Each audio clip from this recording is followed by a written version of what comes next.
रात को बड़े मुस्कुरा रहे हो, आखिर इस खुशी की वजह क्या है? मैं दिल्ली से खबरें आ चुकी हैं जनाब। खिजर और उसके साथी जहाज पे मैं दिल्ली से रवाना हो चुके हैं। जहाज बरास्ता सिकंदरिया जाएगा ना? जी जनाब।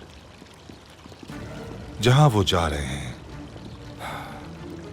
अगर किसी तरह वहां जाल बिछाया जाए और खिजर को पकड़ लिया जाए तो क्या सुलेमान वाली किताब हासिल की जा सकती है?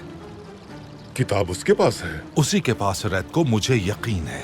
खिजर इस मामले का मरकजी किरदार है और हम अपनी आंखों से देख चुके हैं कि वो किन सलाहियतों का मालिक है। सुलेमान वो किताब महफूज हाथों में दिए बगैर नहीं मर सकता। समझ गया जनाब। खिजर के बाद उरूज की बारी आएगी।